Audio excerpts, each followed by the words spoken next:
Argentina sudah lama dikenal akan kehebatannya di lapangan sepak bola. Dengan luas hampir 2,8 juta kilometer persegi, Argentina adalah negara terbesar ke-8 di dunia. Negara Amerika Latin ini telah menghasilkan banyak bintang sepak bola selama bertahun-tahun dan terkenal dengan makanan anggurnya yang lezat dan bangunannya yang terkenal di dunia. Namun, pernahkah kita mendengar tentang Muslim di Argentina? Pernahkah kita memikirkan bahwa di sana ada orang-orang yang mempraktikkan Islam? Mungkin tidak. Kenapa? Karena minoritas Muslim di negara asal Messi itu mendapat perhatian yang jauh lebih sedikit daripada komunitas Muslim lain di Eropa atau Amerika Serikat. Islam adalah agama yang berkembang di Amerika Latin, tetapi para pembuat kebijakan belum menyadari tren ini. Menurut arsip data Asosiasi Agama, sekitar 2% warga Argentina adalah Muslim. Pada dasarnya mereka mengakui Islam sebagai agama resmi mereka. Identifikasi agama tidak dipertanyakan atau dipertimbangkan untuk statistik sensus nasional. Mayoritas warga Argentina beragama Kristen, tetapi sebagai negara sekuler, umat Islam di sana bebas membangun masjid. Muslim juga bebas melakukan dakwah untuk mengajak orang-orang menuju kebenaran. Undang-undang melarang diskriminasi agama dan mengharuskan mereka yang dinyatakan bersalah melakukan tindakan diskriminatif untuk membayar ganti rugi atau menjalani hukuman penjara. Ini adalah sesuatu yang tidak kita lihat di banyak negara lain dan negara yang lebih maju dan dunia pertama, di mana serangan anti-Muslim dan tindakan Islamofobia merajalela dan umat Islam hidup dengan diskriminasi. Bagaimana Islam masuk ke Argentina? Akan menarik untuk mengetahui fakta bahwa kehadiran Muslim di Argentina saat ini berasal dari masa penjelajahan Spanyol selama abad ke-15 dan ke-16.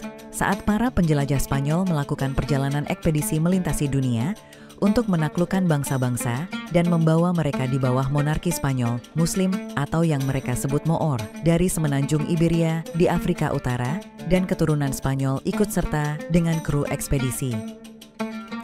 Banyak dari mereka menetap di Argentina karena melarikan diri dari penindasan di Spanyol.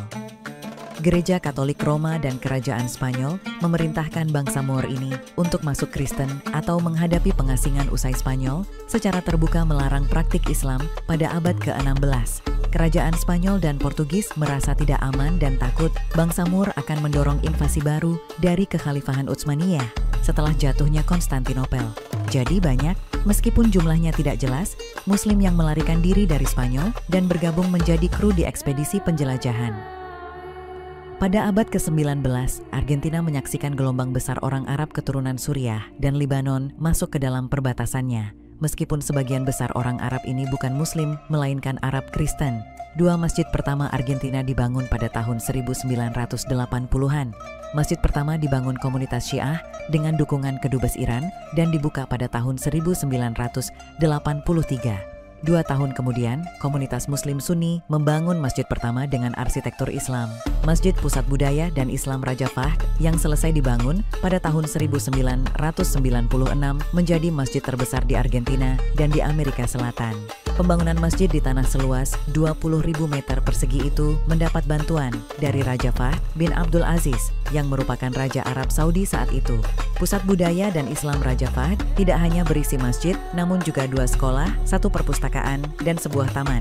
Selain itu, terdapat pula sejumlah masjid di Argentina, termasuk 2 masjid di Cordoba, 2 masjid di Mar del Plata, dan 1 masjid di El Bolson.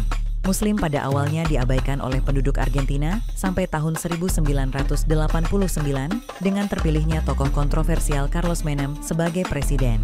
Menem dibesarkan oleh 2 migran Suriah dan dia menjadi presiden pertama berdarah Arab. Meski Menem pada awalnya Muslim, ia kemudian murtad dan masuk Kristen hanya karena ingin menjadi presiden. Biarpun begitu, ia masih memiliki perhatian kepada Muslim Argentina. Menem termasuk mereka yang menyumbang untuk Masjid Raja Fahd dengan menjual tanahnya seluas 8 hektar. Banyak Muslim Argentina melihat masjid ini juga sebagai warisan dari Menem. Problematika Muslim Argentina Buenos Aires, kota terbesar di Argentina, menjadi saksi bagaimana sebuah agama yang tidak dilestarikan bisa sekarat dan pada akhirnya akan mati.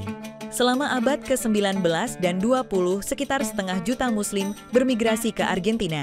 Tetapi meskipun pertumbuhan populasi, jumlah mereka yang mengakui dirinya sebagai Muslim jumlahnya stagnan. Ini adalah kenyataan yang menyedihkan. Mengapa jumlah Muslim tidak bertambah? Ada beberapa alasan yang bisa kami temukan. Pertama, banyak Muslim Argentina menikah beda agama, sementara anak hanya memiliki satu orang tua Muslim dan tidak mengenal bahasa Arab sebagai bahasa pertama mereka. Hal ini menyebabkan banyak dari mereka tidak mengetahui cara membaca atau mempelajari Al-Quran, sementara anak-anak ini pada dasarnya berbicara bahasa Spanyol sebagai bahasa pertama mereka. Sementara akses ke literatur dan pengetahuan Islam, dan bahkan transliterasi dan terjemahan Al-Quran tidak tersedia secara bebas. Kurangnya pusat studi agama seperti madrasah juga menjadi masalah serius karena tidak adanya tempat yang menampung pemuda-pemudi yang tertarik dengan Islam. Banyak Muslim telah berintegrasi dengan sangat baik ke dalam kebiasaan dan budaya Argentina, sehingga mereka kehilangan identitas Islam dan Arab mereka. Ini adalah peringatan yang telah diajarkan kepada kita dalam Islam, agar kita tetap teguh pada keyakinan dan tradisi kita, meskipun berada di sekitar orang-orang dari keyakinan dan budaya lain. Jika tidak, kita pada akhirnya akan mengikuti dan meniru mereka dalam setiap aspek kehidupan. Jumlah Muslim yang mempraktekkan Islam tergolong sedikit. Di masjid-masjid besar pada hari Jumat, jamaah sholat Jumat tidak lebih dari 20 orang, jumlah yang sangat rendah untuk sebuah negara yang memiliki setidaknya 1,5 juta Muslim. Pada tahun 2011 pemerintah meloloskan undang-undang untuk mengizinkan wanita Muslim mengenakan jilbab di depan umum tanpa menghadapi penganiayaan. Selain itu, wanita Muslim diperbolehkan menggunakan foto berhijab untuk KTP. Undang-undang ini menyatakan kebebasan beragama dan berekspresi di Amerika Latin. Ada lebih sedikit ketakutan di antara orang-orang Argentina tentang Islam daripada di Amerika Serikat atau Eropa, tetapi Islamofobia dan dampak negatif dari media Barat telah mempersulit sebagian Muslim Argentina untuk mempraktikkan agama mereka. Di sisi lain ada umat Islam di antara mereka yang masih memegang teguh keyakinan dan tradisi Islam yang telah diwariskan secara turun-temurun. Saat ini ada urgensi di antara beberapa Muslim Argentina untuk memiliki konsep pendidikan Islam berbahasa Spanyol yang dapat diandalkan untuk melayani semakin banyak pemuda yang hanya berbicara satu bahasa. Generasi muda yang penuh rasa ingin tahu dan keingintahuan belajar untuk mendambakan pengetahuan dalam bahasa yang nyaman bagi mereka. Faktor pendukung penting bagi Islam yang sedang dieksplorasi di Amerika Latin adalah peran pemerintah dan rakyat untuk tidak mencemari sifat asli Islam, yaitu toleransi, perdamaian, dan kebaikan.